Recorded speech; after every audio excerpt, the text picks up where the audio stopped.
Meus amigos, a próxima função que nós vamos trabalhar é a função arredondamento. Essa função, não só ela é trabalhada ocasionalmente pela banca, como também, em certas ocasiões, aliás, eu diria até na maioria, ela vem apresentada no que nós denominamos funções aninhadas. O que é uma função aninhada? É aquela função que, para que seja resolvida, seja concluída, é necessário primeiro resolver uma outra, cujo resultado é dependente para esta função atual. Eu já explico isso num exemplo, tá legal? Bom, na função arredondamento, observem primeiro que a nomenclatura correta é esta, arred, né, parando no primeiro D de dado. Nós temos dois exemplos aí apresentados. Em ambos os exemplos, porém, uma coisa que nós podemos perceber é que o segundo argumento de cálculo é o número 2. Logo após o ponto e vírgula, é o último elemento. Isso significa que nós desejamos arredondar qualquer que seja o valor apresentado, nós queremos arredondá-lo para 2 casas decimais. Então, se vier uma questão como essa, independente de qualquer alternativa, se vier uma questão como essa, qualquer alternativa que tenha apenas uma casa decimal, que tenha um número inteiro, ou 3 casas ou 4 casas decimais, essas alternativas já estarão fora de qualquer maneira. Só ficam entre as possíveis, para que você analise, aquelas alternativas que contenham exatamente 2 casas decimais. No exemplo de cima, nós não sabemos quanto vai dar. Isso porque nós não temos aqui no slide uma tabela de referência, como normalmente em prova ocorreria. Mas a premissa é essa. O Excel pega o valor que está lá na célula A1 e exibe ele aqui. Aqui é o local onde, claro, a fórmula foi digitada, a função foi digitada. Exibe o mesmo valor aqui, porém arredondado com 2 casas decimais. Gente, cuidado! Não é para arredondar o valor da célula A1 lá na célula A1. Lá o valor ficará inalterado.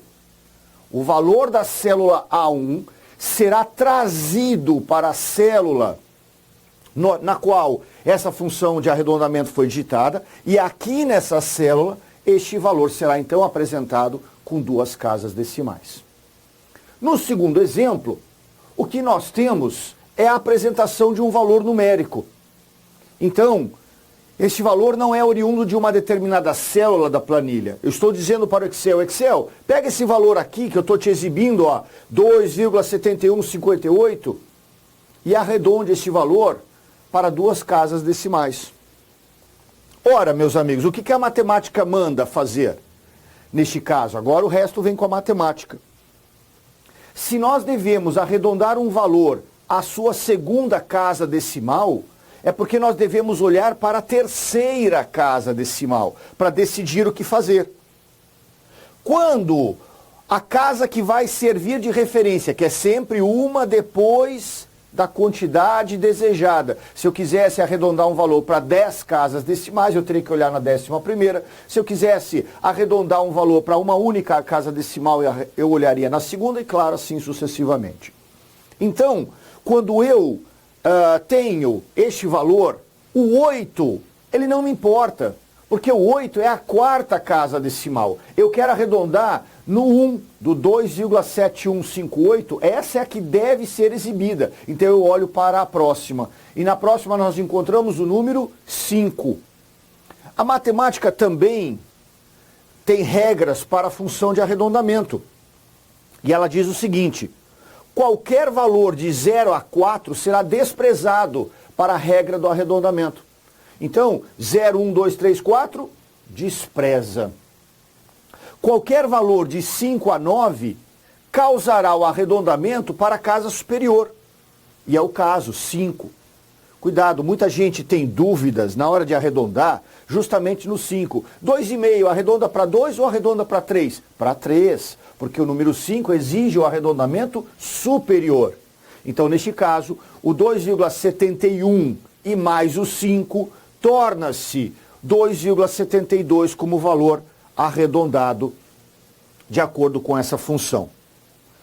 Muito bem, Nós temos, ocasionalmente, a necessidade de trabalhar com funções aninhadas, mas antes de chegar nas funções aninhadas, eu vou falar de duas outras funções. Função arredondar para cima e função arredondar para baixo. Aliás, perdão, deixa eu voltar aqui. Observem, embora não está escrito no slide, observem, você consegue identificar qual é a sintaxe da função arred, por esses dois exemplos. Ela tem dois argumentos, certo? O primeiro argumento é o quê? É o valor que deverá ser arredondado. E o segundo argumento é o número de casas decimais.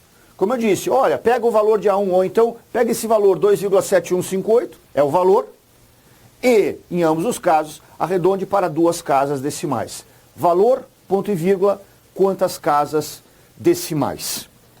Que é exatamente a mesma coisa que está na função arredondar para cima e na função arredondar para baixo. Gente, é só acreditar no nome. O arredondar para cima sempre vai arredondar para cima. Ou seja, não importa aquela regrinha, perdão, de 0 a 4 despreza, de 5 a 9 arredonda para cima. Não. Agora vai arredondar para cima sempre. Então, pessoal, olha só. E adivinha o que faz a função arredondar para baixo? Está no material, o próximo slide. Faz a mesma coisa no sentido inverso. Tá legal? Haverá sempre um momento em que o arredondar para cima e o arredondar serão iguais. E haverá um momento, sempre, em que o arredondar para baixo e o arredondar, o arred, serão iguais. Então observem esses dois valores. Por exemplo, 3,3, 3,6. E vamos pensar que nós estamos sempre usando a função de arredondamento para números inteiros. Ora, então, na função arred, pensando em números inteiros, o resultado aqui será o número 3. No arredondar, eu vou colocar assim a rede e a setinha para cima, mas vocês observaram que a sintaxe, e isso é até incomum, né, no Excel, é justamente arredondar ponto para ponto cima, arredondar para cima. Professor, por que tem tanta função do Excel, como a própria função arredondamento, que os termos são contratos como esta, arred? Lembra, continuum, nem o verbo contar e nem a palavra número são expressas por inteiro. E na hora de fazer uma função chamada arredondar para cima, o cara não põe nada de abreviação, de contração. Não sei, mas é assim, tá legal? Então eu vou colocar a setinha para cima ou para baixo, você vai entender. No arredondar para cima, quanto vai dar? No arredondar para cima vai dar 4. Porque no arredondar para cima não importa quanto tem na casa decimal. Nós sempre vamos jogar o valor para a casa superior. E no arredondar para baixo, eu também não quero saber o que está na casa decimal. Uma outra forma de falar para você do arredondar para baixo é joga fora o que tem depois daquela casa decimal. Né? Então aqui nós vamos ficar com o número 3. E aí você vai perceber que neste caso, a função arredondamento ou arredondamento para baixo gerariam o mesmo valor. Já no caso do 3,6, o arred vai nos levar ao número 4, por causa da matemática. O arredondamento para cima nos levará também ao número 4, e o arredondamento para baixo nos levará ao número 3. Tá legal? Muito bem. E aí o arredondamento será equivalente em resultado ao arredondamento para cima. Então, vocês já sabem disso, mas eu vou falar pela 38ª vez. Não existem duas funções iguais. Existem situações em que duas funções diferentes geram o mesmo resultado. Isso é outra coisa. Tá legal? Porque a pergunta seria evidente por esse simples esquema. A função arredondamento sempre vai gerar o mesmo resultado, ou do arredondamento para cima ou do arredondamento para baixo? Não. E se não é sempre, então não é igual. Tá legal? Deixa eu aproveitar, deixa para falar um detalhe aqui para vocês. Quando você quer arredondar numa determinada casa decimal, o que você faz? Vai lá, coloca entre parênteses primeiro o valor, pode ser o valor direto, pode ser uma referência de célula, depois ponto e vírgula e coloca o número de casas decimais, 1, 2, 3, 10, o número que você desejar. Como é que você arredondaria um valor, por exemplo, pela função arred, mas é igual nos três casos? Como você arredondaria um valor para número inteiro? Tem duas maneiras de fazer isso. A primeira seria, por exemplo, vou pegar aqui o 3,3. Então você faz isso aqui, ó, igual a arred, abre parênteses, 3,3, ponto e vírgula, 0. Por que 0? Porque o número inteiro é aquele que se apresenta com ausência de casas decimais, ou então é aquele que se apresenta com 0 casas decimais. Tá legal? Mas você poderia fazer simplesmente isso aqui, ó, igual a arred, abre parênteses, 3,3 e fecha parênteses. Professor, mas aí vai dar erro, porque está faltando um argumento de cálculo. Então, existem funções da planilha que não vão funcionar, aliás, existe uma grande quantidade de funções em planilha de cálculo que não vão funcionar se você não colocar algum dos argumentos necessários. Mas algumas funções trabalham da seguinte maneira: se não for informado o argumento, será automaticamente presumido que o valor do argumento é 0.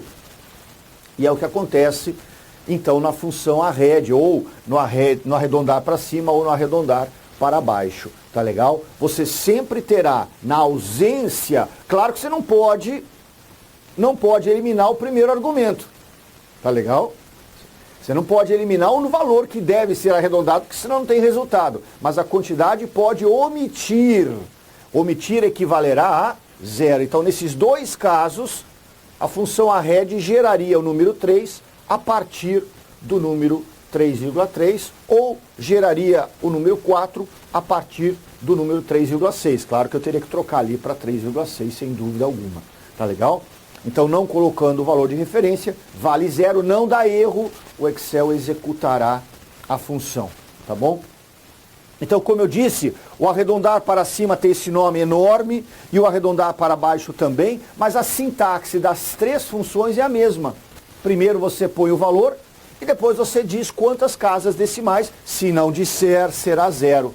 E aí o valor será sempre arredondado de acordo com a regra matemática, ou será sempre arredondado para um valor superior naquela casa decimal, ou será sempre arredondado para um valor inferior naquela casa decimal. Tá legal? Muito bem, só para a gente fechar, um exemplo, fazer um exemplo bem pequeno de algo que pode ser, vou justamente me lembrar aqui de uma questão VUNESP, não da questão inteira, mas do princípio que estava ali abordado, que é o seguinte.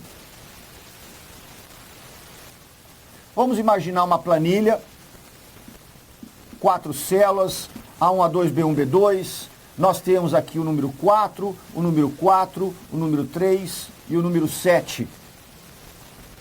Já disse diversas vezes, vou repetir mais uma. É comum que a banca ocasionalmente apresente uma tabela, uma planilha, que contenha mais dados do que você realmente vai utilizar na execução do cálculo. E ela colocou numa célula qualquer o seguinte, meus amigos, ó, igual a arred, tá? Abre parênteses, soma, abre parênteses, digitou o nome de função, tem que abrir parênteses, a sintaxe sempre deve ser atendida.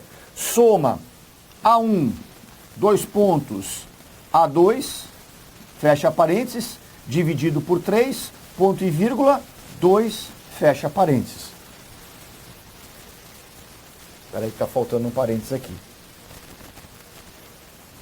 Ah não, tá certo. Perfeito. Tá legal? Gente, o que eu sei? Que quando eu uso a função de arredondamento, a última coisa, é o número de casas decimais. Ou seja, isso aqui pode até estar estranho, mas eu sei que ao final, lembra aquela história? Qualquer alternativa que contenha número inteiro, 1, 3, 4 casas decimais está fora, porque no final tem que ter 2 casas decimais. Então, é como se eu estivesse dizendo, Excel, pega esse valor aqui e arredonde para 2 casas decimais.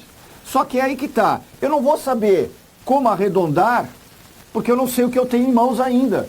Então eu preciso primeiro, na verdade, eu preciso executar essa função interna. A função interna, vamos esquecer tudo que é do arredondamento. Vou esquecer a função arred, vou esquecer esse primeiro parênteses, porque esse ainda é o parênteses da função arred, tá legal? Vou esquecer o ponto e vírgula, porque o ponto e vírgula é o separador de argumentos da função arred. Vou esquecer o número 2 e esse parênteses. Vai sobrar aqui, ó, soma, abre parênteses. A1, 2 pontos, A2, fecha parênteses, dividido por 3. Tá legal? Joia. Vamos somar de A1 até A2, ou seja, esses dois valores da coluna B estão aí só para enfeitar o negócio. A soma dá 8. Então o que nós temos aqui? 8 dividido por 3. E aí vem a minha preocupação. Porque nessa prova, uma das alternativas apresentava 2,66. E uma outra alternativa apresentava 2,67. Muita gente, e a banca não colocou isso aqui à toa, claro. Muita gente, quando vai fazer a divisão e encontra uma dízima periódica, é o que vai acontecer aqui, é normal que alguém diz, quando dá 8 dividido por 3? A pessoa faz de cabeça na calculadora, sei lá, e diz, dá 2,66. Mas não dá 2,66. Dá 2,666666666 e vai. Porque se eu achar que isso aqui dá 2,66, que não dá, de verdade, e eu falar arredonda, agora sim, como é que fica se eu reescrever desse jeito? Se eu reescrever desse jeito, fica arred 2,66, ponto e vírgula 2. Substituir tudo isso aqui por 2,66. Ué, se o número, aí o cara vai e viaja. Se o número já tem 2 casas decimais e é para arredondar na segunda, já está arredondado, beleza, é isso aí. Mas não é. O valor, se eu colocar pelo menos mais uma casa decimal, podia ter colocado mais 30, porque é dízima. Então o que vai acontecer? Quando eu jogasse aquele valor aqui, eu perceberia que para arredondar na segunda casa decimal, eu tenho que olhar na terceira. E ao olhar na terceira, encontrar um valor de 5 para cima, eu sou obrigado a arredondar para, o resultado é 2,67. Então essa é uma questão muito interessante, porque ela, primeiro, não será resolvida se você não souber o arred. A soma, geralmente, se você não sabe função soma, provavelmente você também não sabe a função arred. Isso é uma coisa natural. Porque quando a gente começa a estudar, é natural estudar soma, média, mínimo, máximo. Por exemplo, são 4 funções muito naturais. Para qualquer aulinha, para qualquer apostila, para qualquer iniciação de aprendizado. Então eu diria que provavelmente, se é que tem alguma que você não sabe aqui no dia da prova, a banca está pensando assim, medir conhecimento, é o arred. Se eu sei fazer a soma, não sei fazer o arred, dancei. Se eu sei fazer a soma, sei dividir por 3, mas divido com aquele 2,66, ou resulta em 2,66, como muita gente faz, né? 10 dividido por 3, 3,33. Ninguém fala 3.333. Entendeu? Quando muito, ainda fala-se assim, 3,3, dá só o primeiro valor de casa decimal. Então, eu recomendo, se a função arred está lá, já se liga. É bom na hora de eu calcular várias casas decimais, para evitar uma análise inadequada aqui. Tá legal? É isso aí, meus amigos. Gostou desse vídeo? Dê um like pra gente. Compartilha com seus amigos e, se possível, deixa um comentário, uma sugestão, e nos próximos vídeos, nas próximas ocasiões, a gente tenta te atender, tá legal? Inscreva-se no nosso canal, ativa lá o sininho e você recebe as notificações. Acesse o nosso site, neafconcursos.com.br, observe lá os cursos que nós temos, inscreva-se, bons trabalhos.